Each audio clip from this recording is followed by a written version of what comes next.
Thank you very much for the invitation to come here and join you all today. It gives me great pleasure to come from Melbourne, and I show you some of our icons, not with the same age that you have here. The Arts Centre, the Formula One and the transport system in Melbourne. Before I start, I'd like to go into a couple of, or at least stress the importance of dealing with this topic, because as you know, we're all ageing, as is the population, and by another 20 or 30 years, it is expected that approximately 20% of people will be in the elderly age group over 70 or many over 80 and above. Secondly, there's a greater number of aortic valve procedures which are often linked with coronary artery disease, and that's going to involve us more. And finally, there is no treatment standard for management of coronary artery disease in the very elderly. A couple of backgrounds presentation or papers. One is from our national database, and that describes cardiac surgery in the octogenarians, but it does not focus on arterial versus venous grafting. Just some results from that database. These are comparing patients over the age of 80 or 80 and over with the rest of the population. If you look at the odds ratio here on this right-hand column here, you can see the mortality is fourfold, return to ICU twofold, renal failure threefold nearly. Arrhythmias are increased, as are GI complications. So it becomes a serious group of patients to manage. Survival in this group, many of us don't think about survival in the elderly, but the elderly certainly do. And in three graphs here, one is the top one is the young population, the over 80 population. This is age matched with the octogenarian group. So there are some benefits even in the elderly for survival. So in summary, there's an increasing part of our practice. More comorbidities are going to involve us with increased morbidity, and the survival benefits decrease the benefit from surgery even in the elderly. Now, the second paper I want to present is that from Zacharias' group, which deals with the topic today, in other words, all arterial grafts with a mixture of arterial and venous grafts, but this paper does not mention or deal with the elderly. So just to run through those figures there, this is the propensity matched groups of patients. The all arterial group are there, and the venous group, or those that have a vein graft, are there, and you can see there quite a big difference. This does not show up in patients with two-vessel disease, but does particularly occur, or the difference occurs in patients with three-vessel disease. In conclusion, he makes 2 points. One is that the 12-year survival is better in patients who have complete arterial grafting compared with mixed arterial and venous grafting. And secondly, the group stressed the importance of completeness of the revascularization. Now, the topic today is there an age limit, and along the way I will tell you which ones I don't think we can operate on, but in general, both our group and that of Taggart's agree that there is no age limit for patients for arterial grafting in the elderly, and we have a conflict of interest because many of our surgeons are committed to the concept of total arterial grafting at any age. This is an observational study from the University of Melbourne database, which is different from that one I've described in the previous two slides. First of all, in the University of Melbourne, we have had a database for about 40 years, and we switched to arterial grafting in the mid-1980s. And we have nearly 20,000 patients as primary isolated coronary bypass grafts, of which about 5% or 800 in the age of 80 or above. And they're divided into two groups: those with complete arterial grafting, and those that have a mixed arterial and venous grafts. And what we're addressing is the early mortality, morbidity, some of the complications, pathology of grafts in particular, which is the issue in this particular presentation, and the techniques of on or off pump, and mention some of the limitations.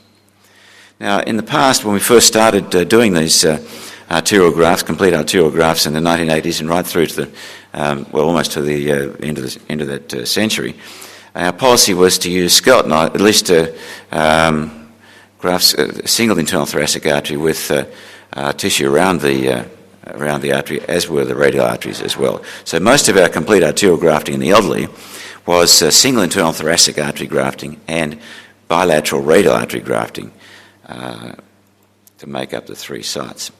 If you look at the the grafting patterns in the two groups. If you look at the left column here, you can see here that the majority of patients have 2 or 3 arterial grafts in that group, whereas if you compare that with the other group, which is the mixed group, you can see the single, there were 2 arterial grafts in some, but mostly 1 single graft and vein grafts in that group. The conduits, I want to dwell a little bit of time on the conduits because I believe they're very important, and make some general comments. First of all, at this age group, the age group of 80 and above, many conduits are diseased, and that causes a particular problem. Less problem with the left internal thoracic artery, but a lot of problem with the saphenous vein grafts. And I'm sure many of you in this room have recognised that the saphenous vein in the 80-year-old or above is not quite the same as that in younger patients. The radial artery lies somewhere halfway between. There's certainly more disease in the radials in elderly patients. So the decision to use these is based on quality. And the first group of patients that we have to reject are those arterial grafting patients, or patients who have arterial grafts and yet have poor quality arteries, and we cannot use those. And there's finally a focus on the main targets in operating on the 80-year-olds. We tend not to do 5 and 6 grafts and small distal target arteries. What about the probability of graft patency? Now, I looked at our database before coming here and found that the patency of the saphenous vein grafts, we have a large number of late studies in our group, and you can see here that if you look at let's look at the 10-year figures, the patency of the saphenous vein graft at 10 years, in fact right through to almost the late till the late 70-year-olds, you can see that those figures are about 70 to 80% or 70% thereabouts. There's a marked drop in the number of patients, but a relatively small number in the patency of patients who have vein grafts implanted over the age of 80, and this may be a selection phenomenon, and I suspect it is. What do we know about saphenous vein grafts? Well, surprisingly, there's almost no literature, Mr. Chairman, of any significant follow-up on the pathology of the saphenous vein grafts in patients where it was implanted in the age of 80 or above. But we know that they're not all similar, and we know that we will reject many of those. So there's a selection process. With all our grafts, there's a big protection process. We have secondary prevention with diet, management of the cholesterol and lipids. And finally, in patients who have peripheral vascular disease and diabetes, these complications can profoundly affect the survival of patients who are elderly. This is a nightmare to the surgeon, I'm sure to the patient, and this can really handicap the delay in hospital and also the survival. These poor quality vein grafts you can see here are a nightmare to the surgeon as well, and these are rarely seen in patients who have arterial grafts. Occasionally we've seen aneurysms of the saphenous vein graft. Again, these do not occur in patients who have radial artery conduits. The radial artery harvesting, by contrast, does really cause major problems. And there's fewer problems, and I suspect the use of endoharvest in the 80-year-old will be a very important minimisation with respect to trauma and infection. And this is done through an incision through a small cut both at the level of the wrist and a final incision at the level of just below the elbow. We have a lot of details on the pathology of the radial artery, but very little, as I said, on the saphenous vein. Most radial arteries, very few of them at the age of 80 are normal. Most of them have intimal hyperplasia, and this group here, atherosclerosis, is clearly a group which we reject and from using these arterial grafts. The so-called medium calcification of Monckeberg sclerosis, I have a mix, I'm not sure about this, but certainly some of these we use, they're a bit calcified. As long as the calcium's not that visible, we tend to go ahead and implant some of those. We have a large primary physiologic laboratory looking at the properties of internal thoracic artery and saphenous vein grafts. There's certainly very different functions in both the behaviour and physiology of both arterial and venous grafts. This is some radial arteries, and these are two radial arteries which were implanted at the time of patients over the age of 80 into the circumflex system. And I had trouble implanting these videos last night, but thanks to your support system, I think they work. And you can see those grafts are really quite superb. And again, this is a very selected subset of patients. With respect to arterial grafting, excuse me, we've switched from using pedicle grafts to those who have skeletonization, and this has been very satisfactory in our hands.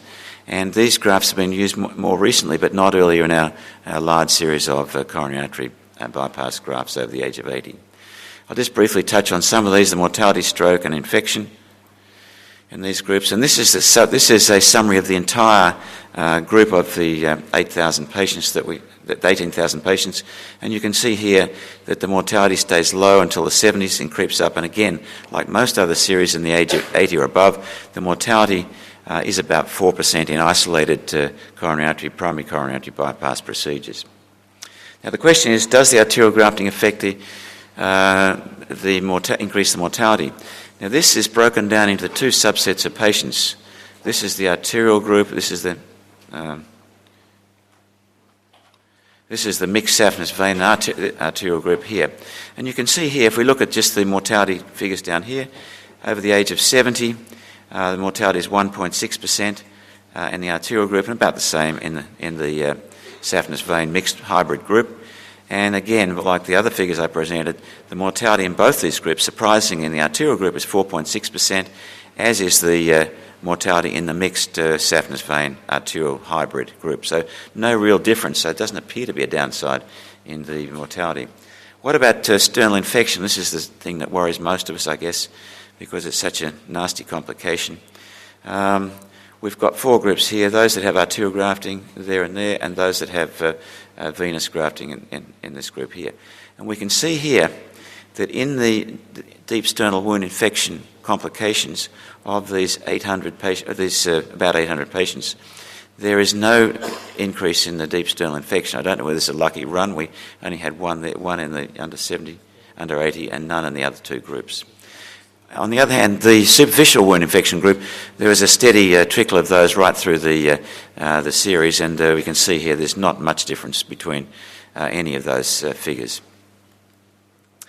What about peripheral site infections? Well, that's a different story from the sternum, and you can see here again, if we look at the harvest sites in the radial artery or venous circulation, venous harvest, you can see at the age of 70. In the age of 70s, it's relatively small, but there's a big jump in the age of 80, the 80-year-old group, and that's with total superficial infection as well as the other infections. It is a big jump. So that's something I think we have to be aware of, and I think that's probably more in the saphenous vein groups than the radial group. Now, what about stroke? This is a major issue. Off-pump stroke is thought to be off-pump surgery is thought to result in fewer neurologic complications. Most of us accept that. The no-touch technique also is thought to represent a big improvement in the reduction in stroke. And ideally, all arterial grafting in the over 80 age group is ideally placed for patients to benefit from these benefit from minimising these complications. This is an operation which it's not ideally suited for elderly patients, but most of us now use crossover internal thoracic artery grafts without any tissue in the pedicle. There are a couple of papers, one from the speaker two down, his group from St Mary's Hospital, London, which indicate that the stroke rate following switch from on-pump to off-pump surgery drops from 3 to 1%. So in other words, a huge reduction with an odds ratio dropping down to 0.38%. The second publication is that from Israel, which looks at the question of a no-touch technique from a standard technique, but using off-pump surgery. And you can see here that there is a six-fold reduction in the rate of stroke if you're doing on-pump surgery and you avoid touching the aorta using one of those bilateral internal thoracic combinations with T or Y grafts, which I think is particularly satisfactory in the elderly age group. So there are benefits. There's a third paper from the US here, not a recent publication, but again, it deals with the twofold reduction in major complications, including stroke, with the use of off versus on-pump surgery. The final piece of information I want to give to you, which you have to take it for what it's worth, is that survival following coronary bypass surgery in the patients over 80, no one normally looks at 10-year survival in this age group, but we now do have results at 10 years.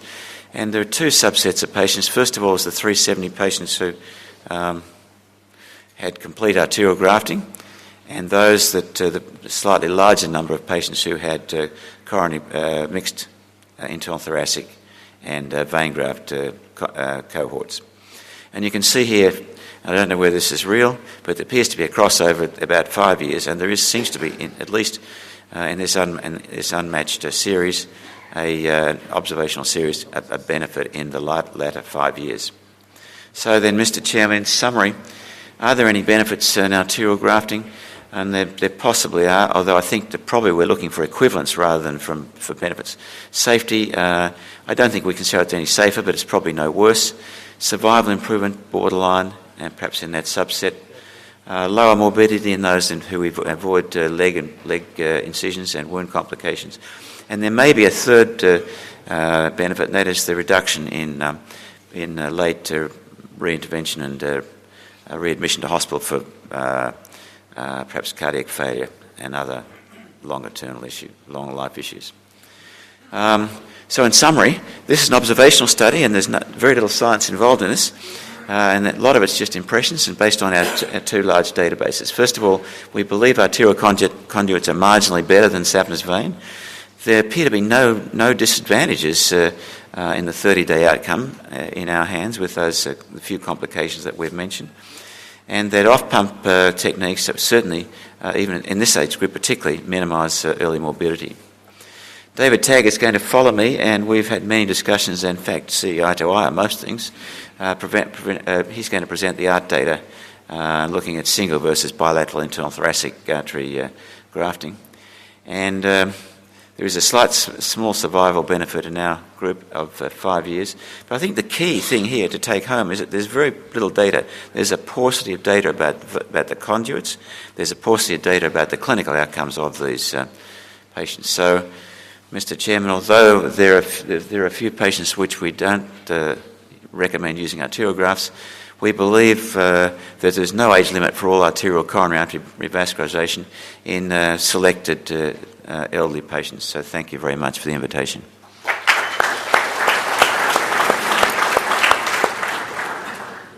Thank you very much, Dr. Buxton. If you agree, we would like to discuss the two papers back to back, so we'd like to bring you back to the podium after the next talk. Is that okay? Very happy with that. Thank you. Thank you. So I'd like to invite now Professor David Taggart from Oxford, who will give his view on the topic. There is no limitation to total arterial grafting.